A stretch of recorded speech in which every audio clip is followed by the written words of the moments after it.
Amém, queridos irmãos, chegamos ao sábado, segunda semana. Nessa segunda semana, o título geral é Cristo é o primogênito de entre os mortos, para em tudo ter a primazia. O título do sábado, em Cristo reside toda a plenitude. E o versículo, Colossenses 1,19. Aprove a Deus que nele residisse toda a plenitude. Senhor Jesus, obrigado, Senhor, por mais um dia. E obrigado, pois nesse dia, em toda a nossa vida, nós temos contado, Senhor, com a sua graça, com a sua misericórdia, com o teu cuidado para com cada um de nós. Senhor, de fato, tem nos revelado a tua palavra, tem nos mostrado o seu caminho, e por isso, Senhor, nós diariamente te agradecemos. Nosso coração é um coração de eterna gratidão. Nunca poderemos te agradecer, chegar perto de pagar tudo que o Senhor fez, tudo que o Senhor está fazendo nas nossas vidas, na nossa pessoa. O que nós podemos fazer, Senhor, é humildemente nos entregar aos teus pés, nos consagrar a ti, para que o Senhor nos use à tua maneira, de acordo com a tua vontade. E esse, Senhor, o desejo de nossos corações, ser úteis a ti, servir-te de forma agradável, de acordo com o bom prazer do teu coração. Por isso, a cada dia, Senhor, nos encabeça, que não seja as nossas decisões, que seja tudo de acordo com a tua vontade. Que o Senhor tenha liberdade no nosso ser, na nossa casa, para reinar, para ser o cabeça e assim edificar a nós, a nossa casa, a tua igreja. Obrigado, Senhor. Jesus é o nosso Senhor. Muito bem, queridos irmãos, no sábado, o título é Em Cristo reside toda a plenitude, que é o versículo que nós lemos, Colossenses 1,19. Aprove a Deus que nele residisse toda a plenitude. Eu quero começar lendo na página 36, o primeiro e segundo parágrafo. Veja, por ser o primeiro, tanto da antiga quanto da nova criação, Cristo detém a primazia nesses dois planos e é a plenitude em ambos. Então, ontem nós vimos. Paulo ele fala que ele é o primogênito da criação, se referindo principalmente à velha criação. A toda a criação de Deus, mas principalmente a velha criação. E quando ele fala da nova criação, ele fala, ele é o primogênito dentre os mortos. Porque a nova criação, irmãos, ela é após a morte. Ela é feita pela ressurreição. Pela vida em ressurreição. E não é apenas a ressurreição que muitos experimentaram na época do Senhor, no Antigo Testamento, em que voltavam a ter a mesma vida, o mesmo corpo, ainda estavam sob a influência do pecado. É a ressurreição extraordinária que Paulo cita, essa ressurreição que nos liberta de vez de toda e qualquer influência do pecado, da morte, de qualquer coisa negativa. Isso se culminará com a volta do Senhor. Então, Cristo é o primogênito, tanto na antiga criação quanto na nova criação. E nele reside toda a plenitude. Vou ler o segundo parágrafo. Quando falamos de plenitude, referimos-nos à realidade, natureza e atributos de Deus. Ele enche a nova criação de sua plenitude para depois alcançar a velha criação. Quando a igreja se encher da plenitude de Deus, ele preencherá a antiga criação com Cristo. Veja, irmão, Satanás achou que havia destruído totalmente a velha criação.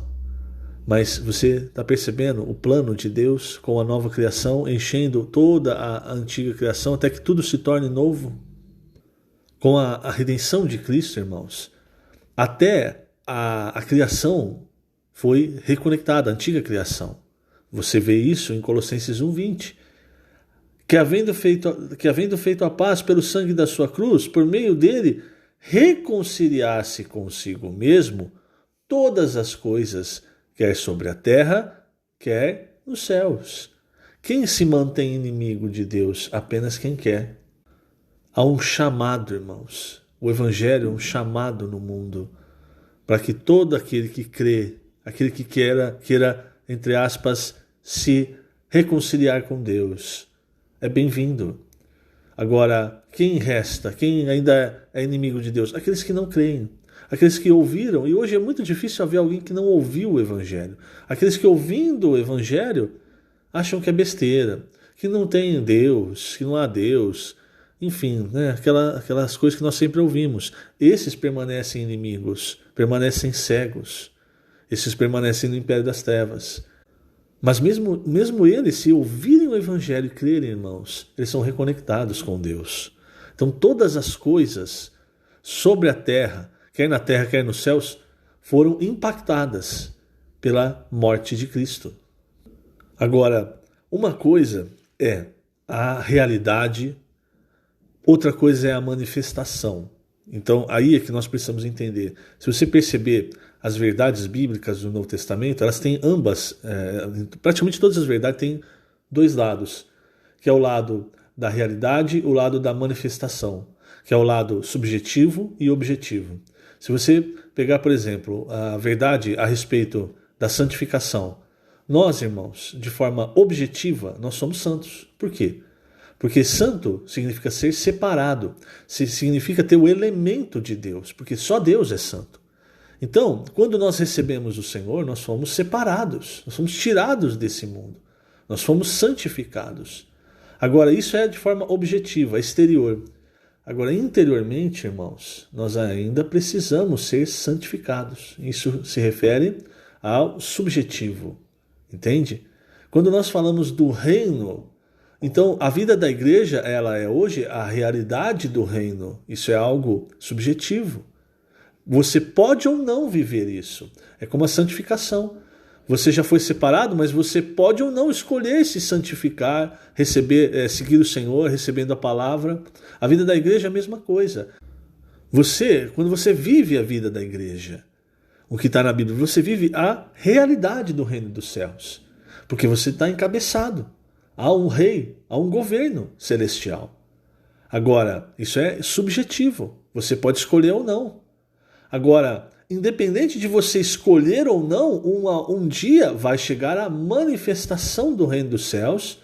E aí, irmão, você não tem mais escolha. Se você foi alguém que não se submeteu ao governo celestial hoje, quando o Senhor voltar, o que vai sobrar é trevas e ranger de dentes. Você não perde a salvação. Entende? Então são sempre dois lados. O lado objetivo, subjetivo, o lado da realidade, o lado da manifestação. Por que eu estou dizendo isso? Porque, embora o Senhor tenha conectado consigo, através da sua obra, tudo que há no céu e na terra, quando nós vamos para Romanos 8, nós ainda vemos a criação sofrendo e aguardando a revelação, ou seja, a manifestação da glória dos filhos de Deus, que é a plena filiação. Se você não entende esse aspecto que eu disse, dos dois aspectos das verdades bíblicas no Novo Testamento, você não vai entender isso.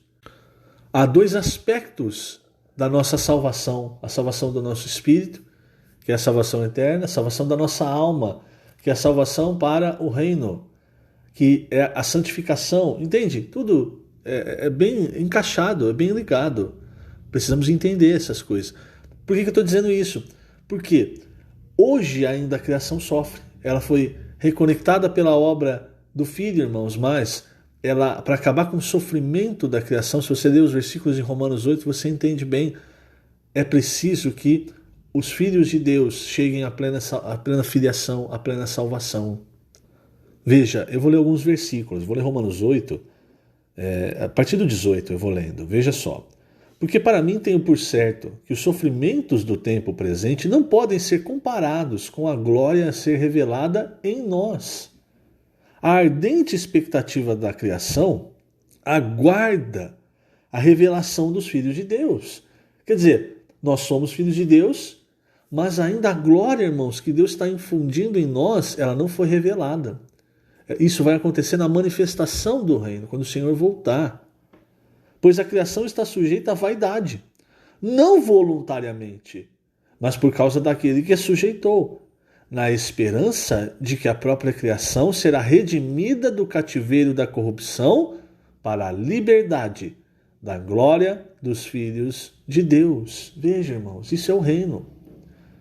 Porque sabemos que toda a criação, a um só tempo, geme e suporta angústias até agora. Então, você vê, uma coisa é a realidade, outra coisa é a manifestação, quer dizer, a parte objetiva, a parte subjetiva. Então, hoje, irmãos, pela obra de redenção, tudo foi conectado a Deus novamente por Cristo, através de Cristo. Ele é o que conecta tudo.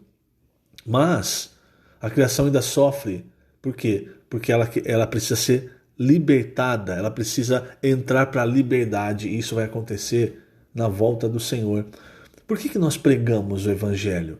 É para trazer o Senhor de volta, é para salvar as pessoas, para trazer o Senhor de volta. E veja, irmãos, com a vinda do Senhor, até a criação, e quando a gente fala de criação é tudo, irmãos, são as estrelas no céu, são os animais, são as plantas, as árvores, tudo que Deus fez, tudo vai experimentar sair da vaidade, do vazio, da inutilidade, para de fato a liberdade, para aquilo que Deus realmente os criou.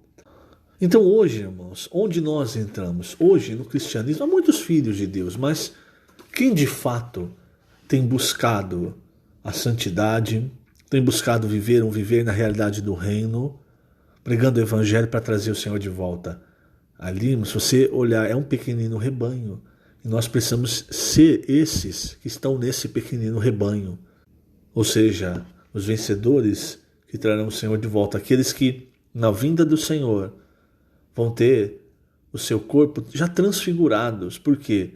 Porque o próprio Senhor viu, esses aqui foram até o fim, eles salvaram a alma, quer dizer, eles santificaram, eles serviram de acordo com a minha vontade, enfim, eles foram vencedores.